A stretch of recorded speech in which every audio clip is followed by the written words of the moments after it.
This show is presented by the 323 Network. You can watch all your favorite 323 friends and shows on the 323 Network YouTube channel, follow us on all social media platforms at 323Reid, and support us as we continue to grow at patreon.com/323Reid. That's 323REID.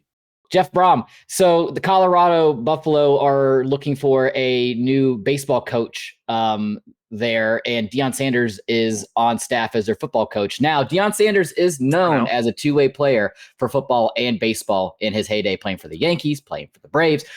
Could you see in a world where Deion Sanders pulls the funniest thing and he becomes the head coach of the baseball team as well? Well, let me answer that question by asking you two questions. One, is this or is this not the XFL? Yes, it is. Two, do I or do I not currently have a pulse? Yes, I do. Let's play football.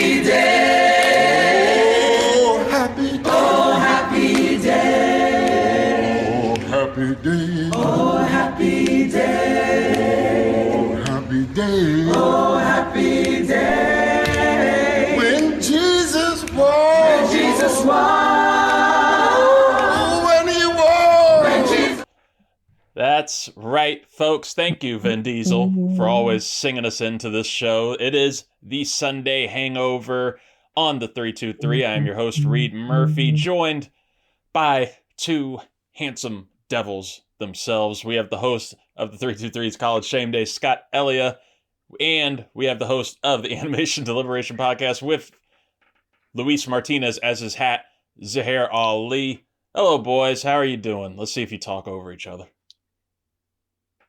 Oh, it made them silent and uncomfortable. They don't know what to do. Oh, well, I guess I'll talk first since we're recording on January 6th. So happy anniversary, everybody. Oh.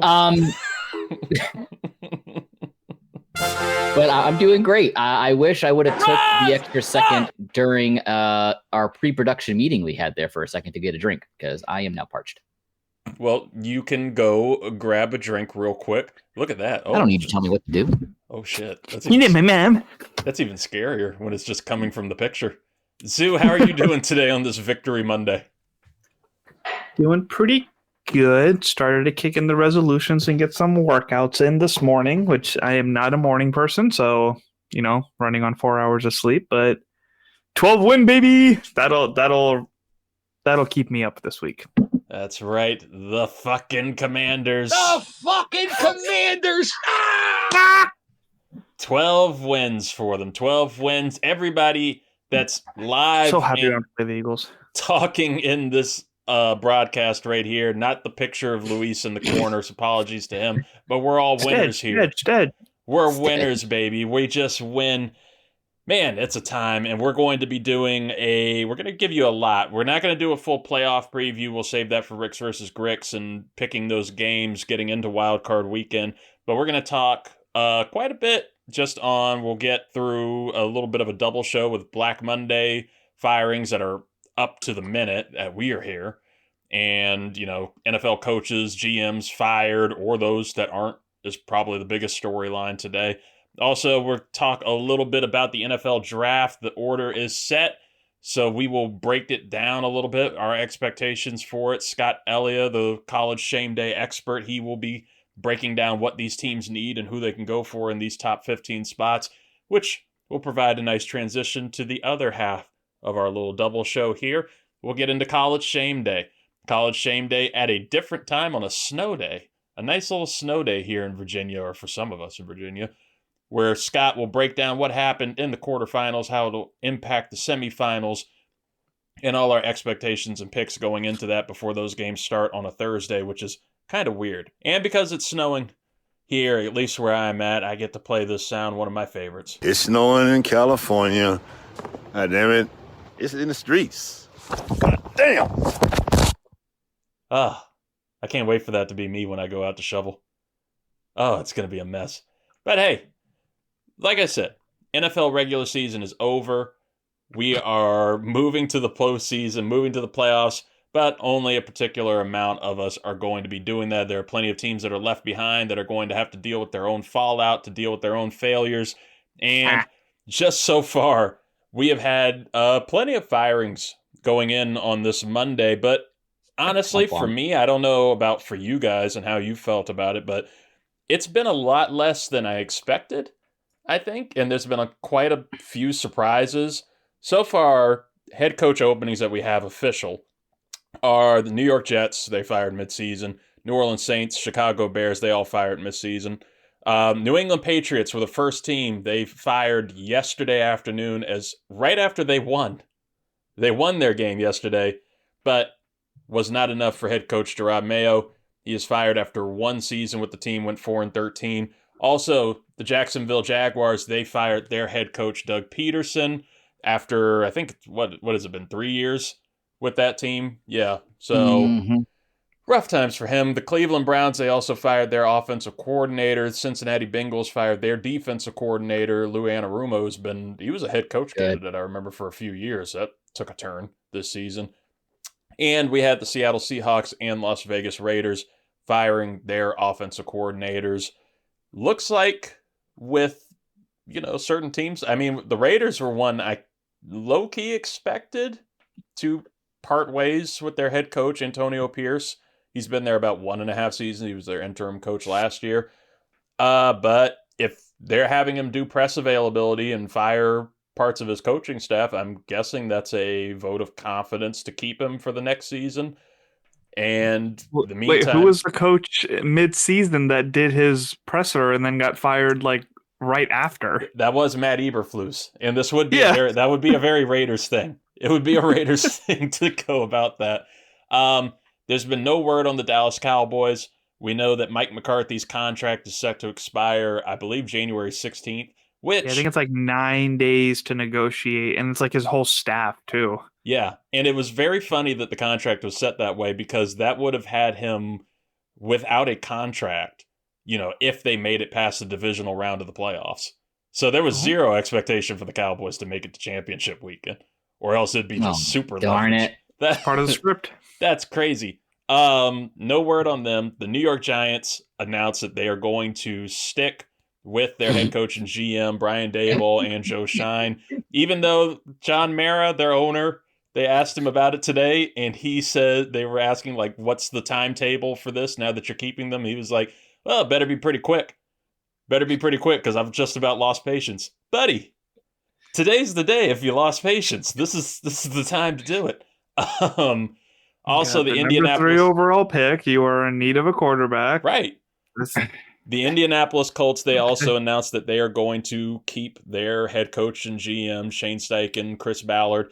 They ain't going nowhere. There's a lot of these that just don't make a particular amount of sense to me, and I'll be curious to get you guys' thoughts, but the ones that kind of blew me away the most were the Jacksonville Jaguars firing Doug Peterson, which I understand. Things are stale. He's a highly loyal coach. Offense wasn't looking great. Press Taylor, I don't believe, is a great offensive coordinator, should have been fired. Peterson wasn't going to do it. But to keep their GM, Trent Baalke, who is somebody I didn't think should have been hired in the first place after what he did with the San Francisco 49ers as their GM, butchered that organization in the process of having a Super Bowl run coach and Jim Harbaugh that he turns into Chip Kelly and Jim Tomsula. Fucks all of that up, including a great roster, then heads over to Jacksonville, and you can see all the makings of the same thing, just bullshit pick after bullshit pick with the draft, and terrible re-signing processes for his free agents. I thought he should have been fired. The Giants I can low-key understand with giving another year at least to Daboll. I think no one's going to want to go to the Giants. All the prospective coordinators coming up and now, and head coaches looking at other jobs. No one's going to want to go to the Giants. No, especially if their GM's still in place. And I think that's the case for a lot. And the Colts, like you were saying, they're not going to go anywhere. I don't understand why they didn't make any type of move. I could have kept Steichen, but Chris Ballard's been there for 8 years and there's been zero progress. You could blame the Andrew Luck retirement at first, But since then, what have you done? Matt Ryan, Phillip Rivers, all these Band-Aid kind of players, and nothing's worked for them. You're just watching talent age and waste away. So what out of Black Monday for you guys so far has been the most surprising, and I guess in terms of things that have happened and things that you thought were going to happen that haven't yet? The fact that the Giants still have their general manager, like it wasn't even like, hey, we saw what happened in Hard Knocks, but like you showed why you deserve to stick around. It was just a really weird situation. Like, people say that they believe, they're like playing for Daboll and he's a good coach and this and that. Like, I don't see it, but he did have that good run in his first year. So I could see, like, if they do get the proper quarterback and the right resources and get that O-line a little bit stronger, then they could be a decent threat in a year or two to come. But the fact that the GM was still there after everything that went down was really, really odd to me.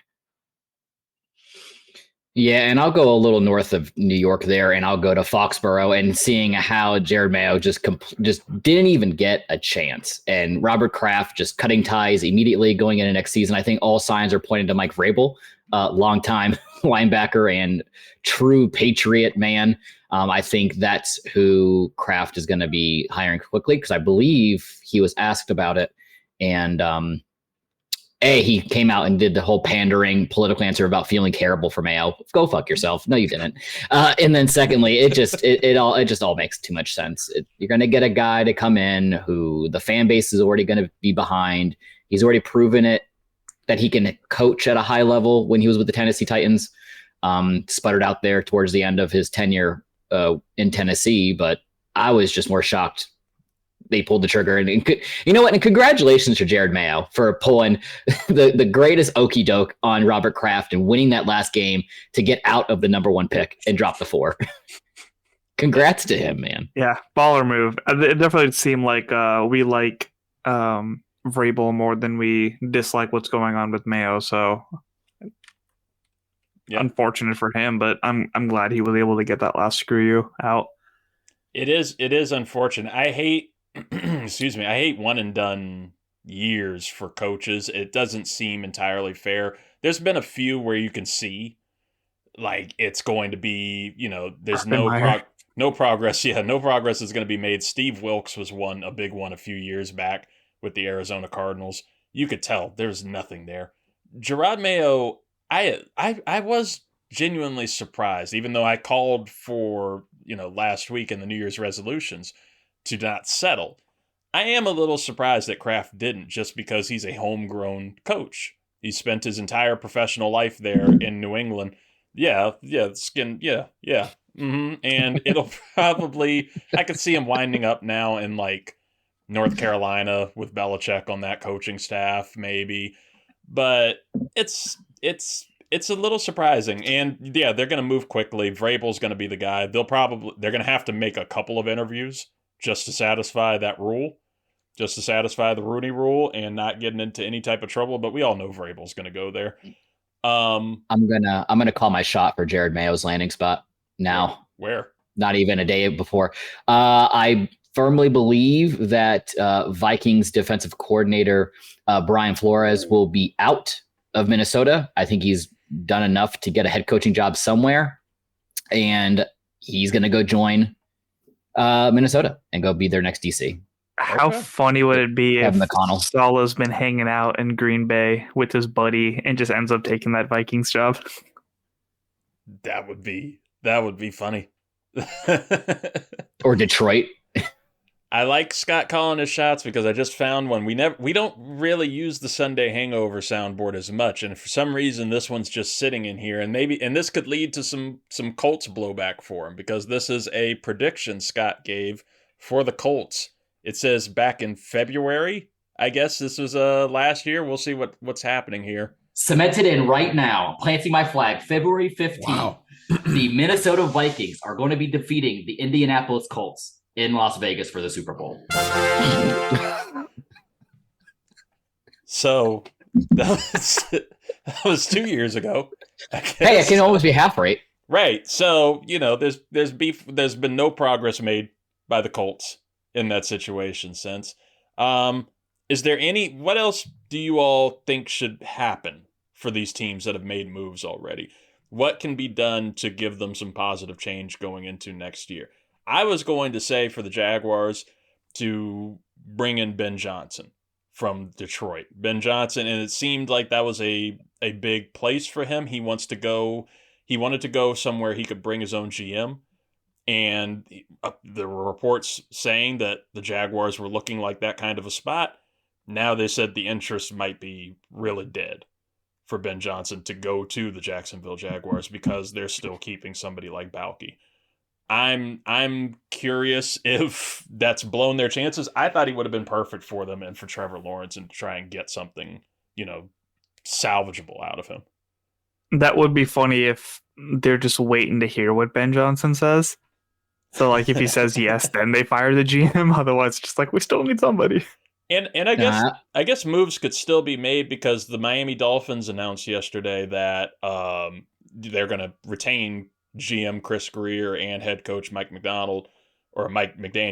Sorry, and now there are reports saying that Chris Greer could move up in the position to something like president of football operations or something, just so that he's not getting fired, but also not still in the same position. So maybe we'll see something like that in Jacksonville, especially if they still think they can convince Ben Johnson to come down there.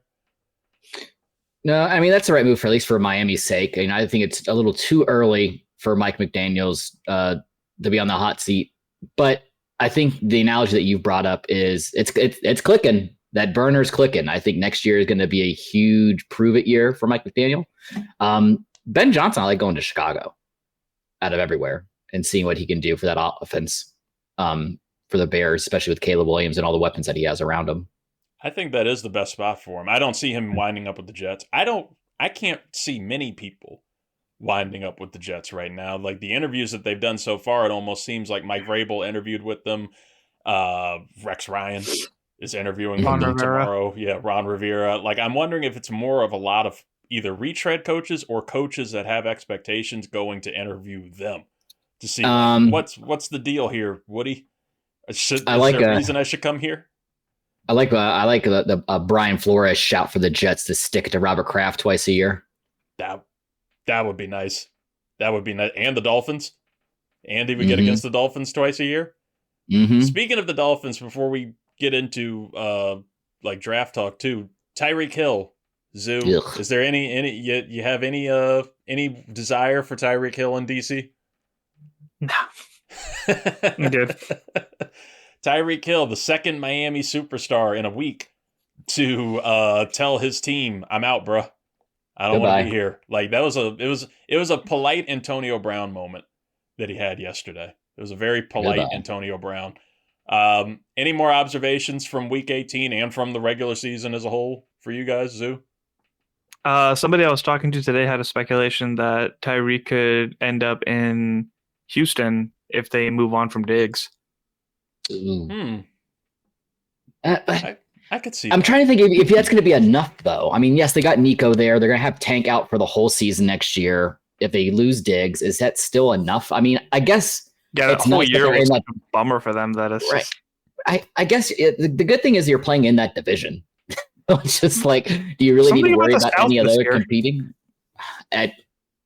They stumbled into the playoffs this year for Houston. I think they're going to have a really quick 1-round exit this year, but someone had to do it. You got to remember too, he's a year removed from being considered by most of us as like the greatest player in the NFL right now. And I think the only reason he wasn't achieving that this year is because he was just checked out. I really believe he completely checked out when Tua got concussed. Yeah. Listen, you got to put yourself in the mindset of Tyreek Hill. What's going to be important to him? It's going to be his money and his potential of like success. So do I see him going? And he's not going to want to play in the cold. He got used to the South Beach. He's not going to try to go anywhere. He would play in the cold in Kansas City. So I like the Texas shout. No income tax in Texas. There is another team in Texas that we'll get into it in a little bit when we talk about the draft order and what teams are needing. There's a team in Texas that needs a wide receiver in Dallas, And what better way for Jerry Jones to make some more money than bringing in a name like Tyreek Hill just to play? Put him as part of the Cowboys zoo that they have going on during the season. Or hey, do it. Send him to Vegas. He'd be a big Vegas guy. Watch that be some crazy deal with Max Crosby, getting him dealt to the Dolphins. How many kids did Tyreek Hill have in 2024? Like, you want to put him in Vegas now? Listen, he already has. Fill the stands with somebody. I was about to say he's already losing tens of thousands of dollars for child support. He might as well just put him into the gambling just epicenter and just have him lose even more money. Oof. Yeah. I mean, Micah Parsons is calling for Tyreek to come to Dallas. He wants to see him in Dallas Cowboys colors and in a Dallas Cowboys uniform next year. Great value, Deion Sanders. That's a good analogy for that. Yeah.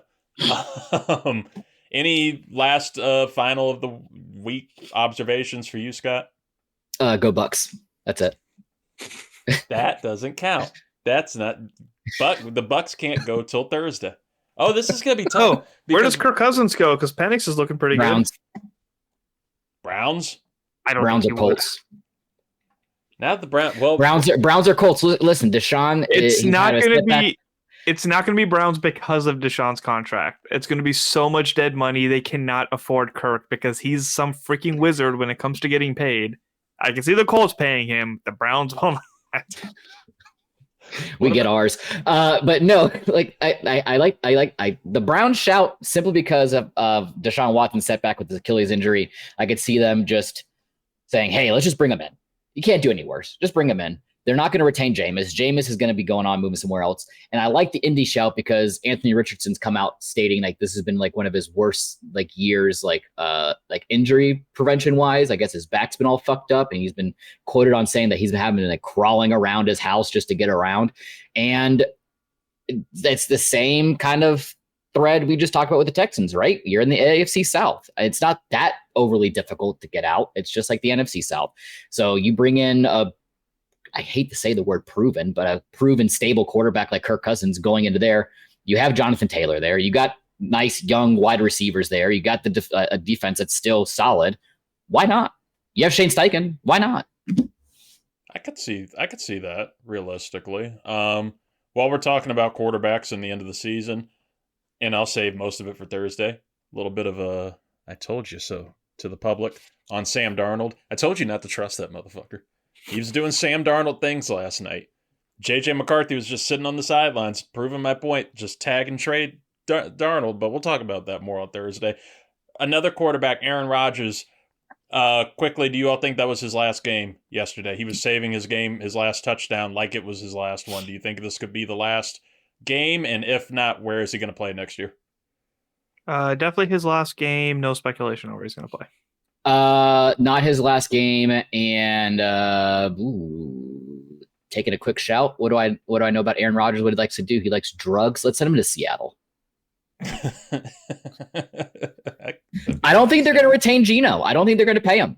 I don't think they're going to pay him the 30. I think they're going to. I see them having a vacuum happen in Seattle, needing a quarterback.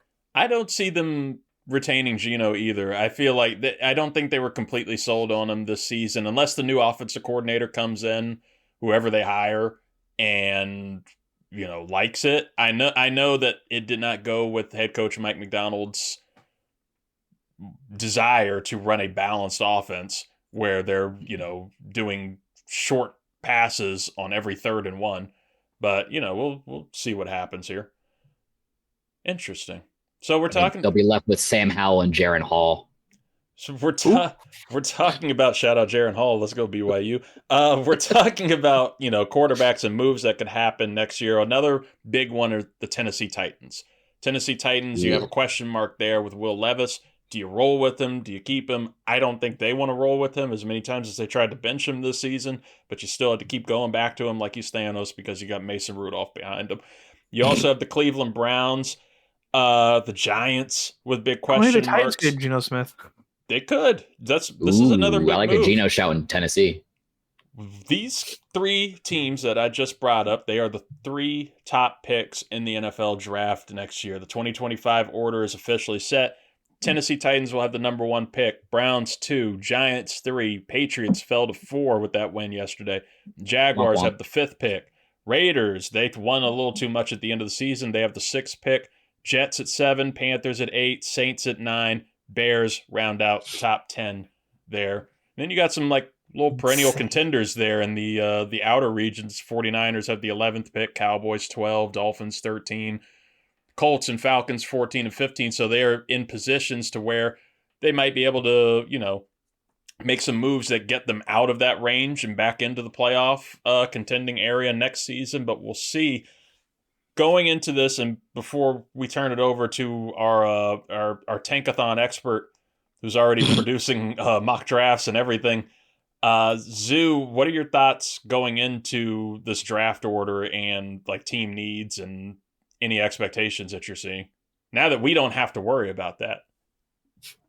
I mean, so I don't, outside of Shador and Vore, like I don't know anything about the big names that are coming up in the draft.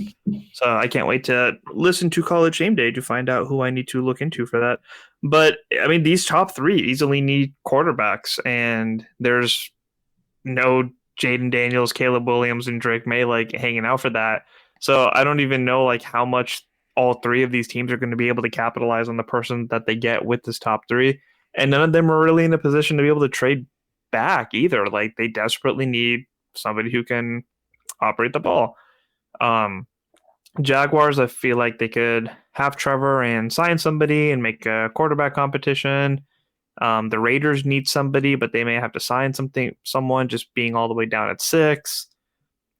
Same thing with the Jets. They're going to have to sign. So it'll be intriguing to see like what weapons that they feel are needs, but those first 3 are definitely going to be taking quarterbacks if they can help it. Yeah, the Titans, I think, won the lottery on this just in terms of getting a quarterback that might be able to start next year. Cam Ward, I would expect is going to be the number 1 overall pick. Shador Sanders, there were reports saying yesterday that it's more media and fan hype for Shador than how teams actually feel about him, where he could wind up not even being a first rounder at that point. We'll see how pro days work out and the combine and all.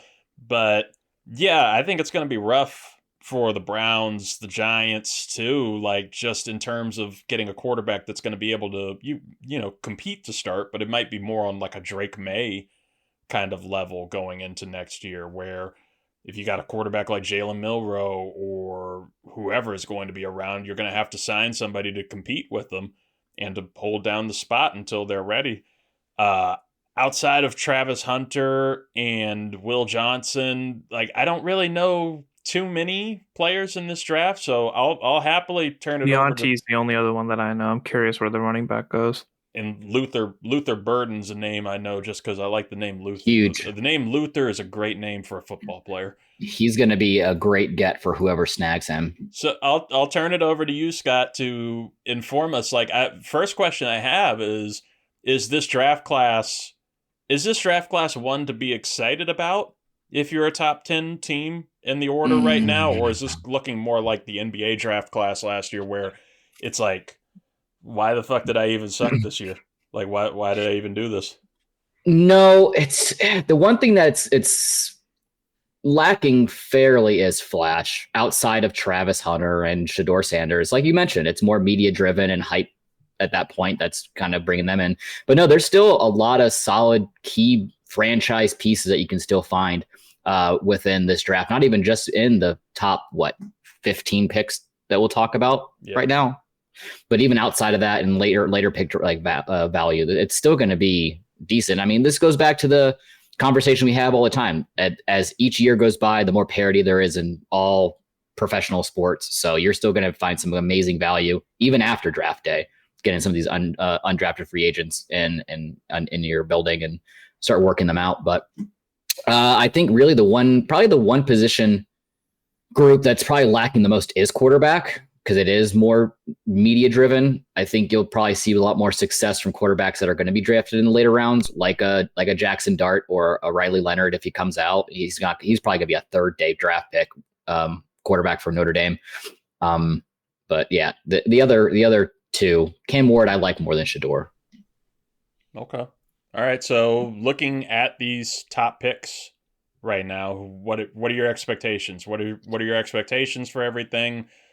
I guess we can say way too early, but honestly, this is my favorite time of year for draft analysis because it's right before everybody can start overthinking and getting enamored with pro days and combine measurements, like just needing content. Right. This is the time where you're going off of film and everything that you've seen and how the players have played. Like there will be a couple players that impress with pro days and combines, but you're going against nothing. You're going against, manufactured stuff.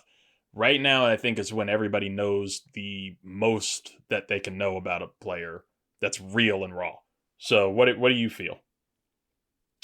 Yeah, and I, as a college student and everything in life, you always want to make sure that you give the roses to people that you're kind of pulling information from. So shout out CBS, specifically Ryan Wilson, because I'll kind of share with you what he's thinking as far as projections on who these teams are going to be ended up selecting. But then I'll also give you kind of my thought process and analysis and who I feel what these teams should do. You're going to hear a lot of the same names pop up, right? Because a lot of these teams have the same problems. I mean, offensive tackle, edges, cornerbacks. Quarterback was kind of higher because 4 or 5 of these teams are definitely like their number one position of need. Like Zoo had said, the Titans, the Browns, the Giants, the Raiders are definitely the 4 that are most quarterback needy at this point. But outside of that, I mean, tight ends, interior linemen, linebackers, those are your quintessential third round on picks because you don't really need to spend too much draft capital on there unless you're a Brock Bowers type talent from Vegas, which we all saw why he was drafted where he was drafted this year with his production in a shitty ass franchise.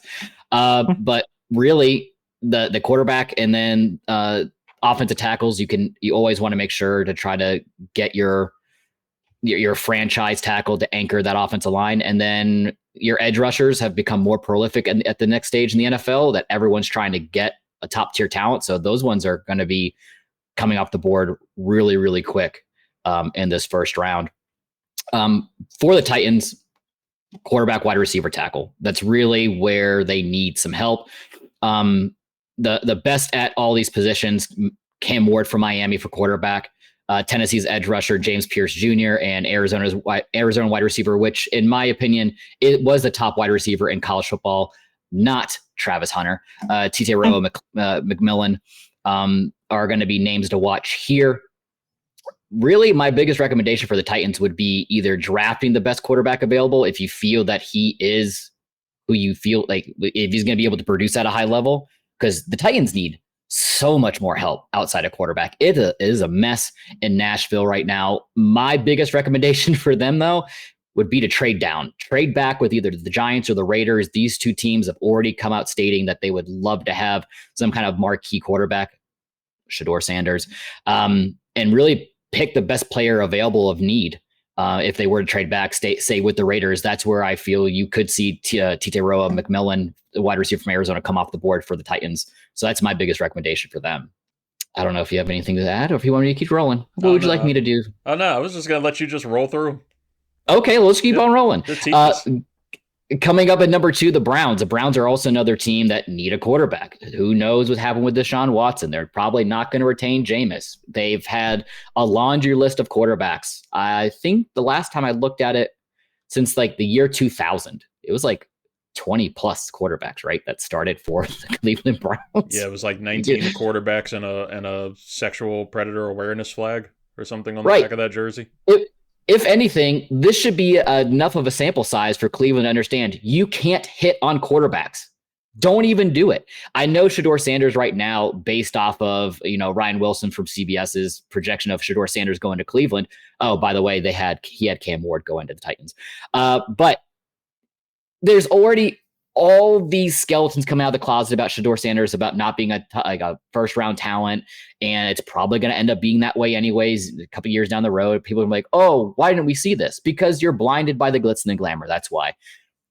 Now, unless the Titans do pick a quarterback, selecting their top quarterback choice would be critical. But if the quarterback that they want is gone, pull a Joe Thomas, draft offensive tackle to protect the future quarterback, or trade down with teams like the Giants at 3 or the Jets at 7 who are needing a better position. So at this point for the Browns, take Texas offensive tackle Calvin Banks Jr., please. Get that big body in there, have him anchoring that offensive line for years to come, and don't do what you did to Joe Thomas and squander his talent for decades. Please, please, please, please. Moving on to they're not going to do it. We already know based off of their history, they're not going to make the right decision. That moves us on to pick number 3 of the New York Giants. Biggest 3 that they need: quarterback, cornerback, or also an offensive tackle. Like I mentioned before, Cam Ward is a big name to see here if he somehow drops to the Giants. Travis Hunter from Colorado, Michigan's cornerback Will Johnson, and also Calvin Banks Jr., the tackle from Texas we just mentioned. I feel if it shakes out the way that I'm kind of projecting it right now, this is where you could see Cam Ward come off the board and not Travis Hunter. Get Cam Ward in the building in New York. Hopefully Brian Dable can figure it out with him. I would really love to see a duo of Cam Ward and Malik Neighbors in New York. I think that'd be very scary. So that's my biggest pick at this point for the New York Giants, which moves us on to the Patriots, another one of those teams where it's not so much of an offensive issue for New England going into the offseason. It's more of a defensive issue. You know, they have needs all throughout the defensive front, cornerback as well. They could also use an offensive tackle. But I feel this is where Robert Kraft's going to do what he's going to do best, and he's going to try to play parallel to Jerry Jones and try to sell some tickets. And Colorado's athlete, which he's listed officially right now as a prospect, is Travis Hunter going to New England. Now, my question to you, Reid, would be: Travis Hunter, would you roll the dice and have him split between a wide receiver and a cornerback, since those are 2 areas of need for the New England Patriots, or would you force his hand and play? No, you need to pick one and move forward. You only get one toy. I wouldn't split him, I mean, as much as he did in college, not nearly as much. I think I'd rather him just roll mostly at defensive back. I'd rather have him playing at corner, especially in New England. Like I think that would be a great spot for him, being across from Christian Gonzalez and being able to create a pretty terrifying defensive backfield. And then you can put him out on, in some different wide receiver sets and different schemes if you're getting creative on the offense.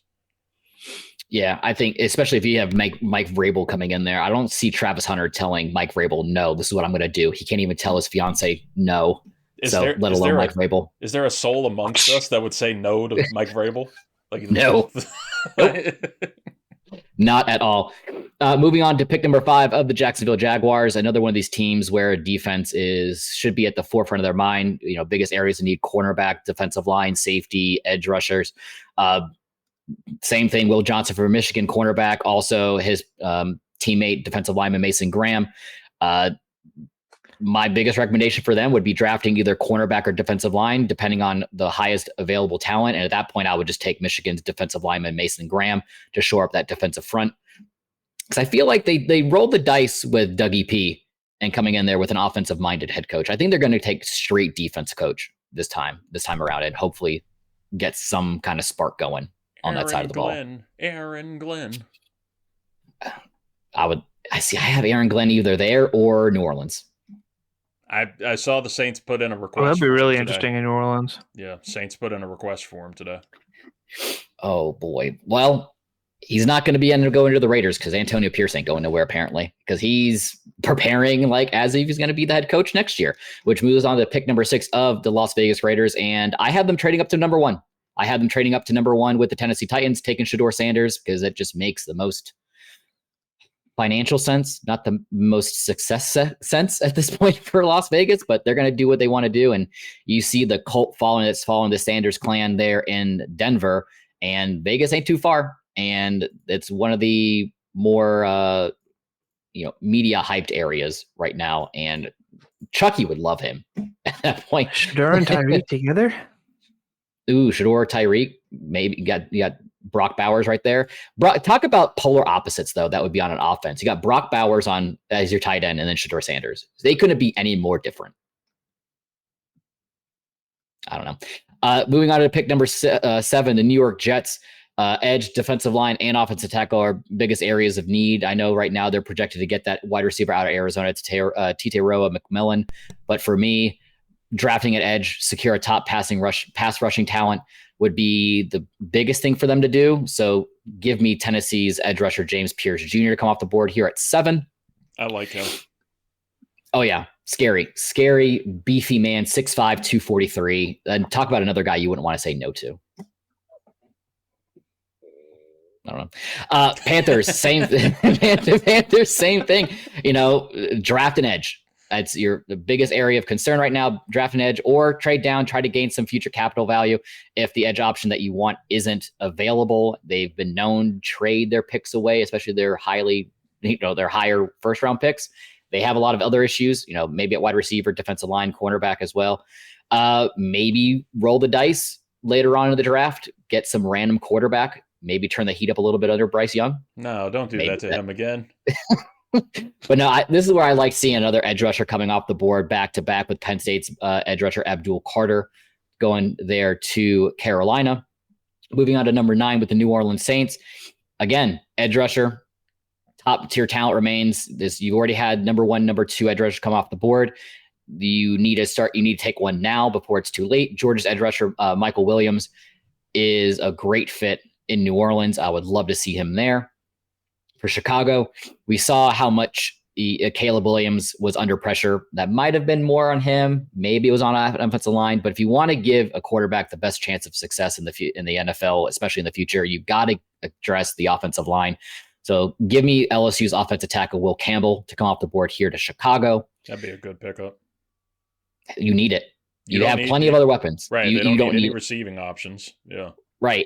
It's tackle or bust at this point. Take the tackle and then just address all the other areas of concern later on in the draft. 49ers, is Nick Bosa done in San Francisco? Has it been proven that his fragility is of concern? I think about the same as his brother with Joey and in LA. I could see him hanging around, but I don't know if he's going to get another huge contract from them. Well, and he's aging out too, because how old is Nick Bosa? Nick Bosa, I believe, is 28 or 29. Yeah, he's 20. I was going to say 27, 28, but yeah, he's starting to Washington on the cheap. Yeah. Hey, grab him. He'd be close to his mentor here in DC. You guys would love it. But no, I think for them, trying to find a suitable, heir to that position there in San Francisco, and you've already seen 3 edge rushers coming off the board. I think this is where you're going to see another one. Texas A&M's edge rusher Nick Scourton. This is where I have him coming off the board. I know right now Jalen Walker, the Georgia edge rusher, is projected to go here, but I like Nick Scourton and that Niners defense more. Going off the quarter to the Cowboys, which I know is the pick that you two gentlemen have been waiting for, this whole spiel. And I know specifically for Zoo over here to my right, my left. It's in some direction. Yeah, it's a direction. It's Weast. We'll go with Weast. I'm here. I'm there. I'm every fucking where. Zuhair. The Cowboys, they already let go of Ezekiel Elliott. I know Zeke has already come out stating that, hey, Philly, pick me up for a roster spot for some depth, which would be hilarious. But I think it's clear. I think running back is a huge question mark there in Dallas. And who better than Boise State's running back Ashton Jeanty to come off the board going into Dallas and just wreaking havoc from the backfield there for the Cowboys. And you got to face him twice a year. I mean, he screams Jerry Jones. Like it just screams Jerry Jones looking at Ashton Jeanty. Right? Hey, and if anything, he could just say, hey, Dion, I didn't get the Heisman, but I got your team now. I'm on your team. Your son's not on the team, but I'm on the team. So take that. And their last 12th round or number 12 pick came out really well. So they have really good luck with that. Mm-hmm. Going out of number 13, rounding out the last 3 picks of this top 15, number 13 is the Miami Dolphins. Now, if Tyreek were to leave, do either one of you feel that creates a vacuum of a need for a wide receiver? I mean, you still got Waddle there. You could mess around and try to get fancy with another one of these wide receivers. like I stated, like a Luther Burden III, and put respect on his name, the third. I would love to see him go in the first round. I don't have him go in the first round, but do you feel if Tyreek does leave that they might reach? They shouldn't reach. If they're concerned with Tua's future, then they should probably fortify that line a little bit more. But I think it really comes down to best player available at that point. If that O line looked tremendously bad for them. I still think this opens the door for Waddle to be the superstar that they thought he could be and think he can be. And I mean, you could take a swing on Luther. If these fins were mine. And I'm glad that all three of us are on the same board when it comes to the Dolphins for their primary need at their offensive line. So this is where I have Ohio State's offensive tackle Josh Simmons coming off the board to protect Tua. You could also go safety here. Malachi Starks from Georgia. He, I believe, is ranked the top safety in this class right now. So maybe they take a shot at him. But yeah, offensive tackle for Miami should be their priority. Moving on to number 14 of the Indianapolis. That would be a safe pick for them. Sorry. And if you open your third eye, you could say quarterback because of Tua. You know what? And it wouldn't be completely out of the realm of possibility because, I mean, outside of Cam Ward and Shadur Sanders, this is where Jalen Milroe's right there, another Alabama quarterback who could take his place. Mm-hmm. Quinn Ewers, if he does decide to come out. Dylan Gabriel. I mean, you could see him. I don't think he's officially announced he's declared for the draft unless something has changed as of late. But I mean, you see the success of quarterbacks who have extended periods of experience in college football. Jane Daniels, he's been doing phenomenal. I think that just goes back to how much he's been playing at such a high level. Maybe you take a shot on a Dylan Gabriel to come into Miami and do something there. But no, offensive tackle is where I would go. Indianapolis Colts, really, for them, anything. You're still, you're kind of in that same boat. I mean, safety, tight end, which you don't really need to reach on. Linebacker, you don't really need to reach on. You've already lost the plethora of edge rushers from this draft already at this point. Maybe you take a wide receiver if Tyreek were to leave. Not Tyreek. What am I? I'm crazy there for a second. I had Dolphins still in the brain. Maybe you take a wide receiver and take Luther Burden here, or Emeka Egbuka from Ohio State. But no, I have him going safety with Georgia's safety, Malachi Starks, like we just mentioned, there in Indianapolis. And then rounding it all out, number 15, the Atlanta Falcons. Same thing that you see all over the place. Edge rushers, linebackers, defensive line. That defense is atrocious, and they need help now. They have plenty of pieces on offense. You got your tight end, I guess. You got your wide receiver, which coincidentally, I'm wondering if Drake London has grown on a certain individual who complained about drafting him in our fantasy football league since he put up 4. Every time I see Drake London have success, I think about Jeremiah being literally irate that he auto-picked Drake London in the draft. Right. And you have your quarterback of the future. You got Michael Penix Jr. there, so you need to address the defensive side of the ball. You have a homegrown talent right there waiting for you at edge rusher, and that's Georgia's Jalen Walker. Bring him in there, and then just focus on defense. Maybe go offensive line, round 4 or 5 in Atlanta. But other than that, this should just be a defensive-heavy draft from top to bottom for Atlanta. All right. And that's the top 15. Look at that. Entertain me. Throw Commanders in there. Yeah. Ooh. Because Ashton Jennings off the board now. I'm not. I was kind of hoping. I was like, maybe there'll be like somebody that pops up that makes him drop. Because I'm thinking, just not taking off-season signings into account, because I would love for DJ Reid to come. Cornerback, wide receiver, edge rusher, running back. Yeah, that's my big 3 for them. It's wide receiver, edge, or tackle.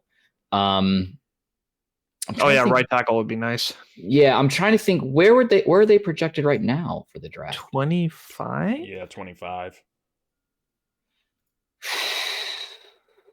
Ooh. It's like bottom of the barrel for those for draft standards. You know what? I mean, there could be another Xavier Worthy somewhere in there. Right. And it's just, I'm just trying to think who they could possibly go after at 25. And I like us to be that team now that picks up these players that, other teams with shitty GMs pass up on because they're thinking in 3D. And, doing like what we used to do and taking Jamin Davis over Micah Parsons. Yeah, I mean, at that point, at 25, I mean, a lot of those top tackles are off the board. Those top edge rushers are off the board. I don't see why not. I could firmly see Emeka Egbuka from Ohio State, the wide receiver there, still being there. Pair him up with Scary Terry, get some Ohio State Buckeyes on either side of the ball. Maybe reach a little bit for Jonah. It's one of those names I can't pronounce, but there's a tackle out of Arizona, big beefy man, 6'5", 330. Jonah Savinia, I can't say his last name. I would like it. I think I'm in agreement with you all. I think my preference on this is going to be, because just seeing, I guess, what we do in free agency and with any type of signings or trades, I like edge. For me, it's got to be like edge, tackle, then receiver. If you want your TJ Watt of the future, go after Jack Sawyer out of Ohio State. Oh, I like Jack Sawyer. Sawyer, he'll probably be available around 25 or so. Okay, it could be done. We'll do it. I'm on it. I'm gonna call Adam now. Well, thank you, Scott. This has been very informative. I think this is going to be very informative for the people. I say thank you on behalf of them. And we'll see how this goes. I'm going to save this one because I think this is going to be the definitive look at the draft going ahead, instead of like any mock drafts that we do when we're thinking and overthinking more and more after like one of these players has like a gas mask full of weed on or something, and then like we drop him down 8 picks. Like what happened with, or you have an Atlanta Falcons taking Penix way too early. Oh my god! I was going to say, which team do you think is going to give us the Penix response this year? Ooh. Let me look at this really quick. Because our video reaction to that was iconic. Yeah, because there's a lot of ways this could go right now. Because I mean, if the Titans sign, let's say, because like we said, they have a lot of needs, right? There's a lot of issues in Tennessee. Trade back and just get picks. Yeah, let's say they trade back from number 1 and they sign like one of these potential free agent quarterbacks like Kirk Cousins or Geno Smith or something to just hold down the fort and compete with Levis for like another year and start and just hold down things while, they accrue other talent through the draft and maybe draft somebody again in the second round, or just wait until, just wait a couple of years out, get Arch Manning and make that really happen for, for the South. But I could see something weird happening right there. At first glance, as far as shock value goes, kind of like how the Falcons threw all of us for a loop, I'm going to go with the New Orleans Saints. I'm going to go with the Saints with a question right now at quarterback. You got Jalen Milroe right there. He's he's from that area. Actually, where is Jalen Milroe? Where is he from? I mean, played for Alabama. He's from Texas. I want to say but I could see the Saints just doing something wacky and just drafting Jalen Milroe at that point. Because by 9, a lot of the top 2 quarterbacks, Ward and Sanders, are gone. I think that's all but a given at this point. So then you got to look at the rest of the quarterback class and what's going to potentially help you. And getting a dual threat quarterback like Jalen Milroe could potentially help the Saints. What do we think Spencer Rattler? Say again? What do you think is happening with Carr? Just Derek Carr. He's lost all 32 teams in the NFL. Just waiting on John Gruden to come back to the league and yell at him, I guess. Derek Carr, you mean future New York Jets quarterback? That I can see. He's 33. He's done. No one's going to take a shot on him anymore. He's going to go to some random ass team. That's who the Browns go after, is Derek Carr. Ho!